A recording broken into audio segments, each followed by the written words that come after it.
algo que es importante tanto para crear como para emprender y para innovar es tener unas buenas estrategias de planeación. Nos vendieron, como les conté, la idea de que la creatividad era algo que ¡pum!, surgía y salía, o que emprender es algo que simplemente uno se pone la mochila al hombro y ahí salió. Pero no, el proceso primero no es tan azaroso, no es tan espontáneo. Para algunas personas sí, pero para la gente real como ustedes o como yo, pues no. Entonces hay diferentes estrategias que nos pueden ayudar y nos pueden ayudar a nosotros como personas, pero también a nuestros hijos como estudiantes, a nuestras hijas como futuras trabajadoras, empleadas, madres si quieren ser. O sea, nos pueden ayudar tanto en la vida personal como en la vida familiar como en la vida ocupacional. Esta herramienta yo la tuve que aprender porque pues yo soy una persona que se le ocurren muchas ideas, pero para cristalizarlas me toca hacer un trabajo poco a poco. Y esto es un Kanban. Es una estrategia que utilizan los ingenieros para hacer procesos de producción. Yo lo aprendí cuando trabajé como editora de una revista y se utilizaba para ver cómo era el proceso que iban teniendo las revistas. Y en la actualidad lo uso para organizar mis cosas. ¿Qué necesito? Un lienzo. En este caso yo utilizo un tablero, ¿sí? Pero podría ser simplemente una pared o podría ser en un cuaderno o en el mismo computador. Y tenemos 1, 2, 3, 4 columnas de cosas. Esto, por ejemplo, lo hice yo. Son unos imanes. Uno puede escribir simplemente. ¿Qué tipo de cosas tenemos acá? Una columna para las cosas que tenemos pendientes. Una columna para las cosas que están en proceso. En mi caso, normalmente cuando yo termino algo, tiene que entrar a revisión. Entonces, lo que está en revisión y lo que está finalizado. En realidad, lo mínimo que necesito son 3. ¿Qué tengo que hacer? ¿Qué estoy haciendo? ¿Y qué termino? ¿Y por qué es importante tenerlas todas? 1. ¿Qué tengo que hacer? Me da una idea de la magnitud, de la cantidad de procesos o cosas que voy a hacer, por ejemplo, en un proyecto. ¿Qué estoy haciendo? Me dice en este momento qué actividades están iniciadas. Y finalizado, ¿qué ya logré? Y ese finalizado es súper importante, por ejemplo, porque también te da una idea. A veces uno hace y hace y uno hace, pero uno cree que no ha hecho nada. Y al ver todo lo que tú tienes en finalizado, te das cuenta que sí estás avanzando. O, por ejemplo, te puedes dar cuenta que, por ejemplo, en mi caso tengo muchas cosas en proceso, una sola cosa en revisión, 2 cosas terminadas, esto es de lo que estoy haciendo esta semana, y pendientes todavía tengo 2. Y estamos a jueves.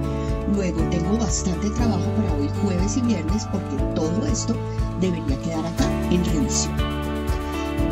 ¿Cuáles serían el paso para organizar el Kanban? Yo uso post-its, pero si ustedes están usando un tablero, uno simplemente puede borrar y mover. La ventaja de usar estas notitas adhesivas, y no tienen que ser ni finas ni elegantes, es que tú puedes coger la actividad y la vas moviendo hasta que llegues al final. Es muy interesante esta metodología porque te permite organizar. Para usar un Kanban, ¿qué tienes que hacer? Piensa en el proyecto. Digamos que el proyecto es preparar el almuerzo de mañana. Invento. Entonces, para preparar el almuerzo de mañana, ¿qué tengo que hacer? Listo. No hay mercado en la casa. Ok. Identificar los ingredientes. Hacer las compras. Luego preparar la sopa, y así sucesivamente. Entonces divido en las actividades más importantes. Yo sé que puedo infinitamente dividir cada actividad. Por ejemplo, preparar la sopa la puedo dividir entre cortar las verduras, despresar el pollo, etcétera. Pero la idea es que ustedes creen unidades que no son tan chiquitas, que esto se les va a llenar muchísimo, pero que no son tan grandes, que no les permiten hacer una idea del proceso. Entonces, por ejemplo, si yo fuera a preparar una comida, puede que yo separe por tipos de platos. Entonces, la cena y el postre son dos cosas distintas, ¿sí? Otra cosa es si estoy preparando una comida, digamos que es para una celebración, el arreglo y la decoración, invento. Pero también tengo que, como hacer una celebración especial, entonces tengo que colocar las cosas de, bueno, cómo nos vamos a vestir, bueno, ese tipo de actividades las coloco acá y voy moviéndolas a medida que las voy haciendo, ¿sí? Por ejemplo, este tipo de cosas para pequeños es muy interesante para enseñarles a ser autónomos. Entonces, cuando están aprendiendo qué cosas tienen que llevar al colegio. Yo, que tengo muy mala memoria, cuando viajo, hago más o menos mi Kanban de qué cosas tengo que llevar, qué cosas están en la maleta y qué cosas tienen que regresar, porque todo lo que me llevo tiene que volver a la casa. Y yo normalmente cuando viajo llevo muchas cosas, llevo equipos para grabar, llevo los materiales para pintar, llevo mis medicinas, etc.